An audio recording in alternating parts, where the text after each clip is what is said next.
Hi, this Hi, this is Stuart Nachbar with Educated Quest. With me today is Patrick Mazur. He is a regional admissions director for the College of Charleston in Charleston, South Carolina. And he handles, among other places, New Jersey, Philadelphia, the Philadelphia suburbs. Patrick, thank you for joining me today. Absolutely. Happy to be here. Thanks for having me, Stuart. I did some homework about the College of Charleston, and one of the reasons I was very interested in the school is people from up here seem to be really drawn to the place more so than people from, say, Georgia or Virginia. And can you kind of tell me, when you visit a New Jersey school, what makes people listen more, perk their ears up? Yeah, so I think it's a few things. One is it's just such a beautiful place. I think that grabs headlines early on and grabs attention. But I think in general, students in New Jersey, all along the Mid-Atlantic here, there is a coastal identity. And I think that's something that Charleston, it's a big part of it, being in the Low Country, being right there on the coast where we've got a number of beaches that we're 20, 30 minutes from. That sense of coastal identity, I think, is pretty strong. And I think it's something that does draw our students in. I think it's also the fact that Charleston is just about unique in its identity as a city, right? We're an urban campus, and I think a little bit different than urban campuses. I think especially students here in New Jersey, when they think of an urban campus, they think of a lot of concrete, they think of a lot of density, a lot of hustle and bustle. And the fact that the College of Charleston offers an urban environment that's right in the middle of historic, beautiful Charleston, South Carolina, where there's a little bit of concrete, but it's a lot more brick and it's a lot more, old preserved homes. It's beautiful churches, it's museums.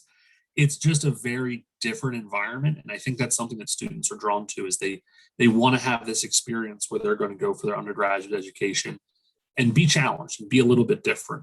I think also in terms of students coming here from New Jersey, from kind of all throughout the Mid-Atlantic, it's a chance to kind of take advantage of that sophisticated Southern culture, to live down in a different area with a different atmosphere, a different vibe to it. But we're still on the coast, we're still city, so it's still, I think, fairly pretty progressive and doesn't have maybe some of the stigma that other parts of the kind of traditional Deep South may have for students looking to make that transition from the Northeast down to the South. Do people out up here, do they think about College of Charleston versus, say, Clemson or University of South Carolina? Or do they think do. They do, yeah. So I would say that we often will find there's a few little kind of sort of say camps of students, right? There's some students who have decided they want to go to school in South Carolina. And so they will apply to one of three. Assume we're one of them. It'll be students that are either the Clemson, USC, College of Charleston, or it'll be Coastal Carolina will be one of those. So it's kind of generally one of those, three of those four, and they'll generally kind of pick which one of those they're looking for based on the experience they're going for. And they're all four great public institutions in South Carolina. They're just all, I'd say, rather different in terms of their environment. There's some overlap in academics and what they offer, but I think the fit and the feel for students can be kind of drastically different across all four of those schools. We then also, I will say, find another sort of say camp of students who are looking Southern and are looking maybe a little bit, they're looking more in terms of common size or feel. So those students will be, we'll see students that are maybe looking at Elon, students looking at University of Tampa, some at JMU, and then College of Charleston thrown in there with that mix. So it's a varied mix. And in terms of right there in Charleston, I would say the one thing we don't often have is overlap of students looking at the Citadel and the College of Charleston. Those are always kind of very drastically different students looking for a very traditional military academy experience, and a liberal arts feel, right where we are. Do they think about a place like Furman or Mercer? Yeah, some, and there's obviously a lot of great schools out there that offer a lot of different things. Depending on what a student's focused on, Furman will be in the mix there. Winthrop will be in the mix. It really kind of varies. If a student is particularly visually arts focused, obviously SCAD, Savannah College of Art and Design, that's one that, because it's kind of limited in terms of academic overlap for us, right? Students really focused on the visual arts, but Savannah and Charleston, obviously as a city identity, probably the closest overlap there. It's just there's not as many students looking between those two, because again, they're more, our students are academically focused, generally a few other areas than just the visual arts. The students that you meet up here, when they visit campus, is that the first time they've ever been to Charleston for most of them? Surprisingly, I would say it's pretty split. A good number of students have heard good things. I think obviously I like to think that our students are fairly sophisticated in terms of they know that there's a buzz about Charleston, but a good number of people, because of how much there is to see and do in the kind of greater coastal Carolina area, where you've got the city of Charleston and all its history.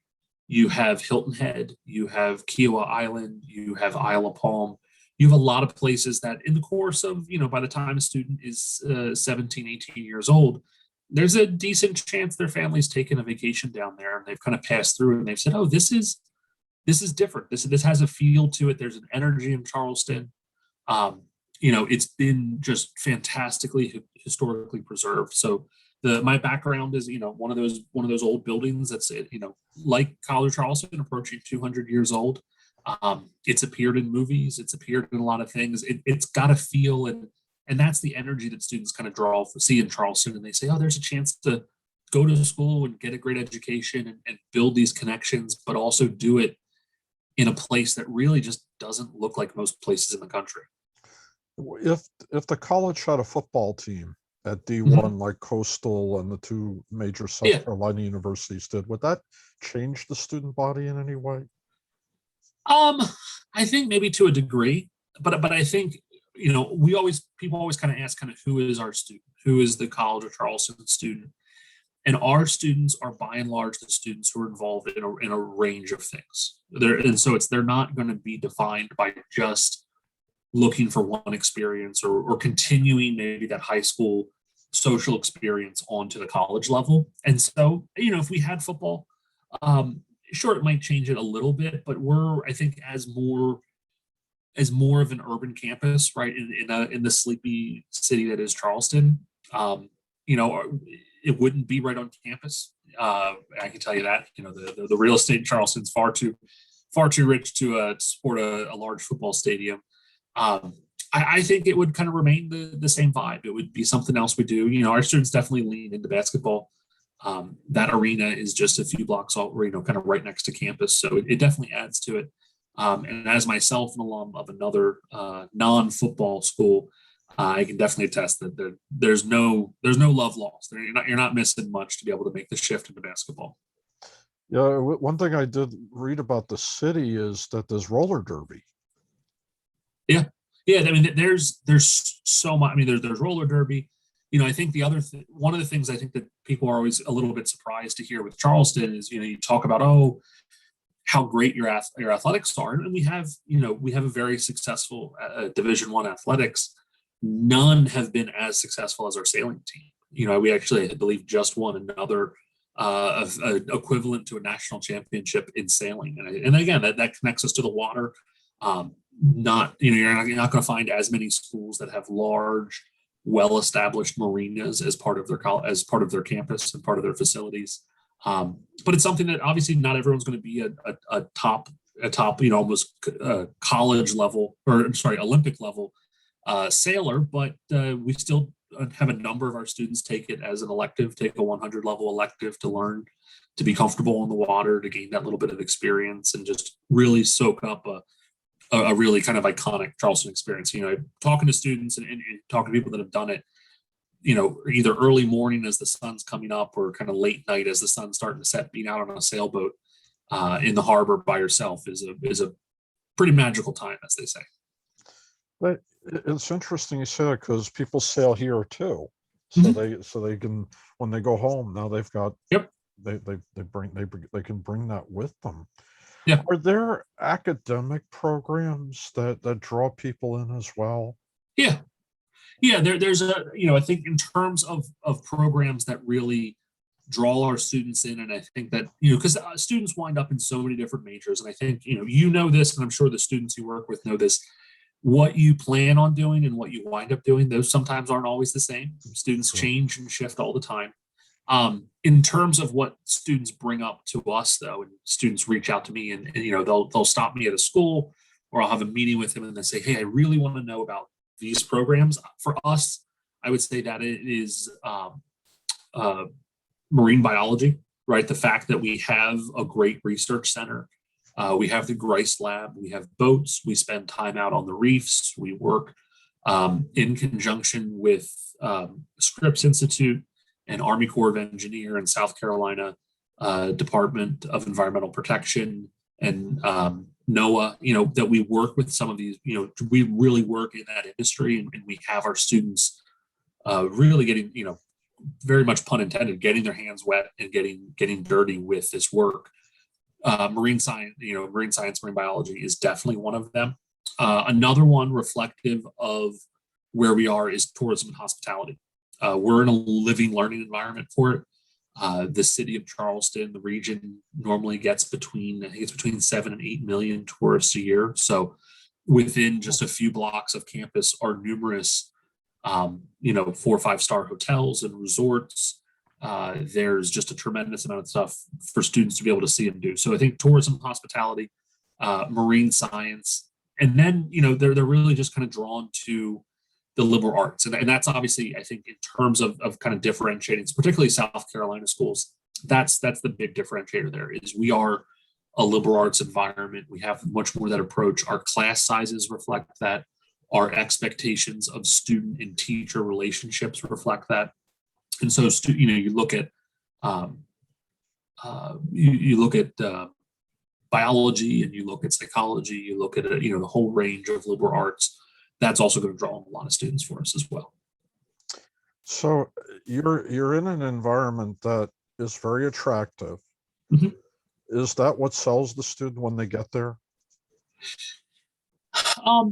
I think it's two-part. It definitely, I think, opens their mind to it, and it definitely makes them say, "Okay, this is different." And like I said that before already, it is a different environment. It looks and feels different than you're going to find most college campuses are going to look and feel. So I think that kind of helps them kind of perk up and say, "Okay, there's something different here." But I think what really kind of, so to say, seals the deal for students and really sells them on it is the students who come and visit us have a chance to, even just for a little bit, get a sense of the overall atmosphere. And part of that is that laid back coastal environment, right? That that everyone you interact with, whether it's on campus or whether it's right off campus, everyone has that kind of laid, a little bit laid back, a little bit easygoing. Obviously it's a city that really depends on tourism and hospitality. So that Southern charm is very much a real, Southern charm and Southern hospitality are real and true things.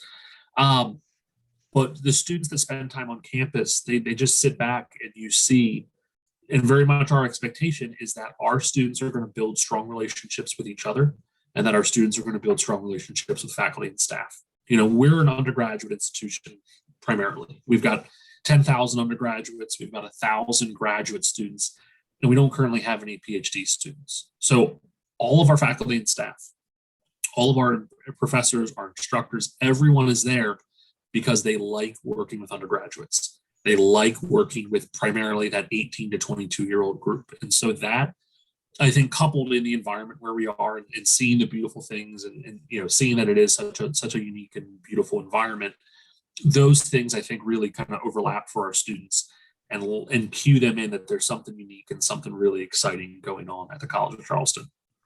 Okay, and now you've recruited a freshman class. Mm-hmm. They've all deposited. Yep. But more of them come from elsewhere than you'll find at most state-supported schools. Yeah. So we're about 50% in-state, about 50% out of state. Oh, Now, given how that some of a lot of them come from elsewhere, how does the school help them to become acquainted with Yeah, Charleston? yeah, and that, like I said, our expectation is that students are going to build strong relationships, and so um, that starts with as best as we can. And right now, with still coming back from COVID, our orientations are virtual, but it's going to start with move-in week. Our freshmen will move in. They will have just a few days kind of by themselves before the academic term really kicks into full force. But our new student programming, our orientation office, our residence life, all of these different organizations on campus, this is, they know that they're receiving a class of people who have had so much taken from them from a social standpoint, and somewhat, from an academic, from an athletic, from all these different components. But really, this class had the last, year and a half of their high school impacted by the pandemic. And so, there's definitely conversations on campus about making sure that these students have every opportunity to get connected. And so it's things like activity fairs. It's different events with just your floor, just your building, really building those relationships, really building those connections, and then obviously stepping into the classroom. Our average class size is 23, so our freshmen are not getting lost in large classes. They're not, going to have the opportunity to sit in the back of a large lecture hall. We just physically don't have enormous lecture halls. So that's going to build those relationships. The programming on campus, that's going to really kind of ramp things up. And so I think you're just going to find that our students have every opportunity, and it's almost going to be one of those things where it's going to take more work to not get engaged, to not make those connections, than it will to ultimately just kind of go with the flow and realize that there's a lot going on. And if they get out and make those connections and make those, have those conversations, that they're going to be able to kind of very quickly build some great relationships. Now, the college was open this past academic year for students to be in person. Yeah. So we pushed our move-in date back just a few days. And so we did our first, I believe, 2 weeks fully virtual. And that allowed us to kind of get things really kind of planned together, really work through kind of a testing protocol and get that all lined up. But we moved in, like I said, about 2 weeks late. And then we were hybrid through both the fall and the spring. We never had to shut down. We never had to send everyone home. We had a really great protocol on campus. I think from looking back on our dashboard, our on-campus cases never really spiked, I think above about 40 to 50 or so. And we had quarantine, and we had contact tracing. We had all these different steps in place to help us ensure and kind of continue this continuity. So the hybrid program for us was, almost all classes are going to meet multiple times a week, and those classes, from a spacing standpoint, were broken up. And so if you met twice a week, one of those would be in person, one of those would be, kind of synchronous online. And we continued that, like I said, for the fall and spring semester. If I'd come to school last fall from New Jersey, would I have had to quarantine before classes? Not initially. What we required of all students moving in on campus, I believe, I forget the exact timing of it, but I think it was either a 72 or 48-hour window COVID test. They had to test negative for COVID to come on. And then being on campus, students were selected for random testing. And obviously there was just a number of different opportunities for students that had any concerns or any risk to do additional testing, but there was the kind of random testing throughout the year. But in terms of a set quarantine, not to my knowledge. It was a pretty smooth transition for them. Now, moving forward into this fall, Yep. Have most students been vaccinated? The numbers are still kind of trickling in terms of how it is.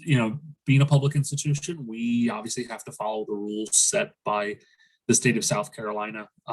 And the state government of South Carolina has said that no state agency can ask definitively a student's vaccination status. So we're limited for students to kind of volunteer that information. Okay. We obviously encourage everyone who can and is able to take advantage of it. And I think, just our general kind of surveys and our sense of it is that students are taking advantage of it. We obviously have a great relationship with Medical University of South Carolina. So MUSC is a large research hospital institution, really only about 7 or 8 blocks or so from campus. So we would expect, I think, that a number going into the fall semester, that once students are back on campus, we might see a small spike in students taking advantage of vaccinations that are available either on campus or right over at MUSC. Will there be like some cautions that were in place the past fall and spring, like distancing in a dining hall and a dorm room, Yeah. things From like I that? think I think they've put together a number of those plans, and I think which is all kind of always been the feedback and the goal of everything, which is they're going to have plans and they'll adjust them based on guidance, based on information. So I know unfortunately one of the casualties of COVID was a lot of the student lounge areas, right? To encourage students not to congregate and spend a lot of time in close proximity indoors. Unfortunately, we've got a lot of our couches and chairs and really comfortable spaces that we traditionally have. We have those in storage right now. I suspect, based on guidance, based on our numbers on campus and where we see our trends, I suspect those will start to come back and those will start to feel a lot more normal. But yeah, they're always going to. I think they've got a whole series of plans. Okay, so based on where guidance is, and as it gets easier to have students spend time safely, because we want to keep our students safe. We need to keep we need to keep everyone safe. Our students, our faculty, our staff, and the community. Right, we're right there mixed in the city of Charleston, so it's not like we're a little tiny college town in the middle of nowhere where it's only faculty, staff, and students. It's a whole community of the city of Charleston. So we have our responsibility to be good citizens as well. And also, and for people visiting campus, Mhm. whether they be people like me who do advising or parents and Yeah. students, are there going to be protocols in place when they come, or will it be like there was no Um, pandemic at all? it's kind of more just reflective, I think, of where the city of Charleston is. Okay. I know as of now, our campus tours have been open. We were fortunate enough to be able to reopen our on-campus tours this spring, and so luckily, a number of our graduating seniors who had not been able to do much of the traditional college search were able to come spend a little bit of time on campus this past spring, and I think that went a long way for them getting a sense of what the College of Charleston was going to ultimately be about and feel like for them. And so, that was one where early on it was, following guidance, it was masks on. We were primarily staying outside. We weren't really going in any buildings. We were more kind of doing a tour of the grounds and pointing out different information to our current status, which is for my belief. And again, I'm based here in New Jersey, so I don't see it firsthand, but, masks are optional. They're able to kind of re-enter a number of buildings. And so that's another one that's starting to kind of feel a lot more normal, and there's not as much of the need for we used to have to really limit the number of students on campus and keep really tight records of exactly who was here. Those have all kind of started to loosen up and lighten up a little bit for our students. So it's a work in progress. Because I'm imagining certain things have to kind of have to let things happen. Mhm. You have to let the students come back. Yeah. Those who are continuing come back, and you have to let the new students start school. Yeah. And then you have to watch if there are cases or if things are okay. And then you can say, okay, we can loosen this up for the dining halls, or we can loosen this up for the library or something else. Because otherwise, all of a sudden if you got an explosion of COVID, you're back to square one again. Yeah. And I think that's, I really give our students a lot of credit for the responsibility they kind of shouldered this past year. It was not the college experience they were expecting. So for some people it was their freshman year, for some people it was their senior year, and they really wanted to kind of let loose and have one last hurrah. But the kind of world put a different spin on it. And so our students, I think with the different restrictions and the different adjustments that we had to do, I really give them a lot of credit for continuing to do the right things and do everything they could to help keep us on campus, keep us open, keep us continuing to be able to offer as normal an experience as possible. And so, it was a learning experience. I think our students are definitely ready to get back to, quote unquote normal.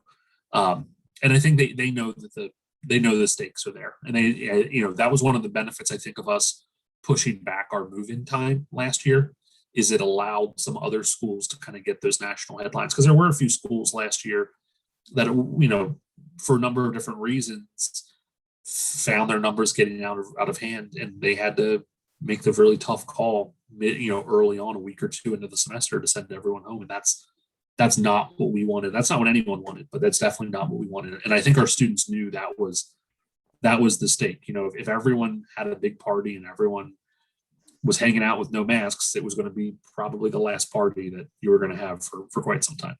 You're leading into a question. Does the college have a residency requirement? Sure. It does not.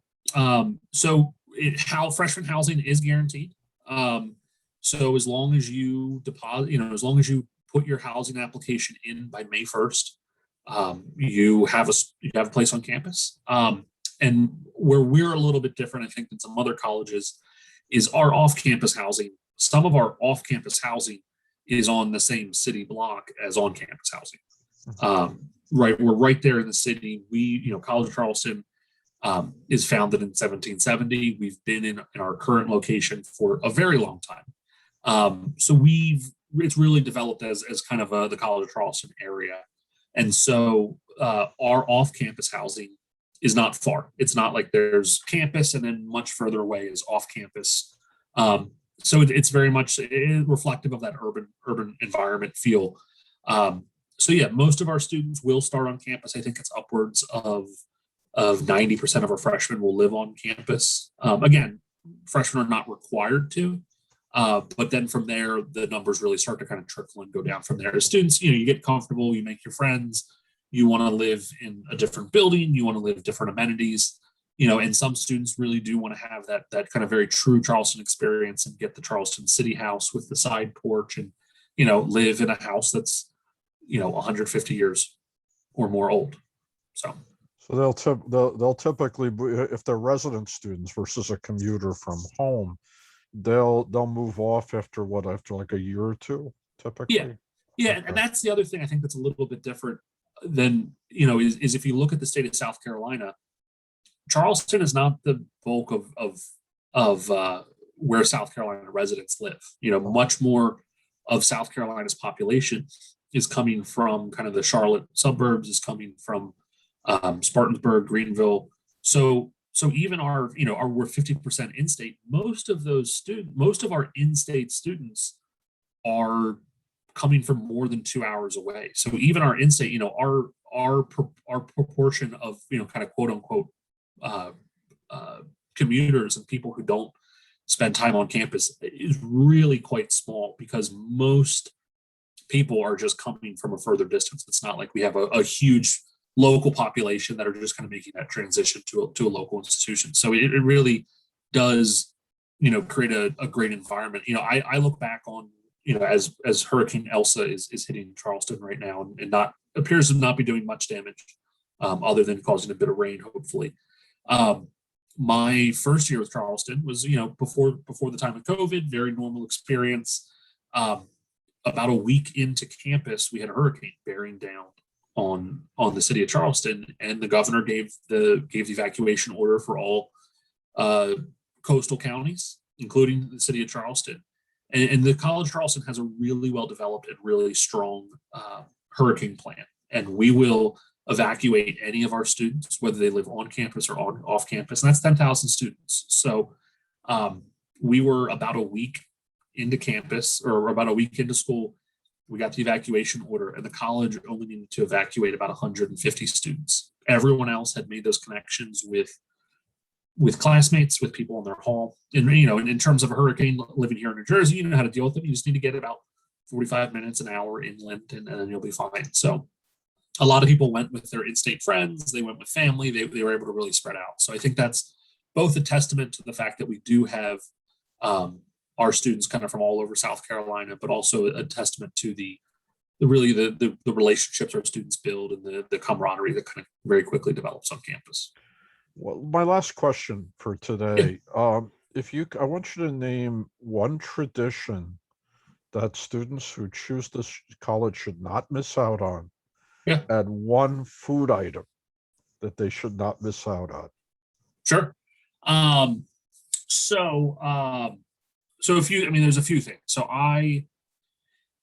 in terms of the tradition not to miss out on, and it's one that obviously we hope that all students are going to take advantage of, which is graduation. And that's one, if students spend any time looking at the College of Charleston, they're going to come across images of our commencement ceremonies. And it's not just to say that we want all of our students to graduate, because we do, but it's a different feeling. Whereas most schools, graduation is steeped in the tradition, and it's cap and gown, and it's a lot of regalia. We take I would say, going back to a phrase I've used before, we take a more kind of sophisticated Southern approach to it. And so if you look at any images of graduation, you'll notice that our ladies are wearing a white dress of their choosing. They're carrying 6 or 7 red roses. And then our gentlemen are all wearing a white dinner coat tuxedo. And that's and it makes for, just a kind of very splendid outdoor affair. And graduation for us is typically held the first week or so of May, right at a time when the city of Charleston is just beautiful. It's not too hot. It's not too cold. It's a beautiful, great spring day. And so it's obviously a great culmination of their 4 years at the College of Charleston. But in terms of just an energy, and again, this image behind me, this is Randolph Hall. This is the cistern yard. This is where commencement happens. You've got the beautiful shade trees and the hanging moss and this iconic architecture. And you're there in either a white dinner coat tuxedo or you're there in a dress.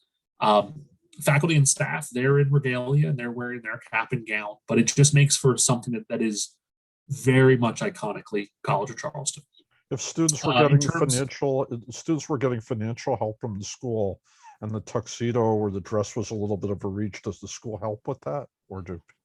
I believe so. I think that it's either a rental situation. I've actually not followed a class all the way through yet, so I don't know exactly how it's all handled. But I think it also might be one of the situations where the tuxedo coats maybe look a little nicer than they might be in reality. So okay, yeah. So in terms of the kind of the must-have food, there's obviously there's a lot out there. I think the low country food is what obviously Charleston is known for. So things like shrimp and grits. I think that the one though that I think people maybe are a little bit more intimidated by is pimento cheese. Pimento cheese being a cheese dip of sort, typically served on crackers. You'll find it at most of the kind of great Charleston low country southern restaurants all throughout the city. But it's one that I think that people kind of are a little bit intimidated by and aren't entirely sure what to make of it. But generally, most people, once they have a taste of it, they go, "Oh yeah, this is pretty good." And again, distinctly and kind of very iconically, Charleston, South Carolina. Patrick, thank you for the time today. Absolutely. This was a fascinating school. I normally don't learn much about publics outside of New Jersey that are, except with some exceptions like William and Mary, that are not the flagships. And I really appreciate the opportunity to learn. Yeah, we're happy to spend the time. I enjoyed our conversation. If you're back down in the Charleston area, it's obviously, with 7-8 million tourists a year, there's a lot of people coming and going. We're always happy to have you visit. We're always happy to have any students visit. It is a place that it's best described as, it's just, you got to see it to believe it. You got to see the architecture, get a feel for the environment, see the relationship with the water. It is a beautiful place. And, in terms of the different, the hundreds and thousands of different college campuses you can visit and your students can visit, it's one that is, consistently ranked as one of the most beautiful, but it's definitely undeniably unique and worth some inspection. That's a great ending to this conversation. Thank you very much. Absolutely, sir. Take care.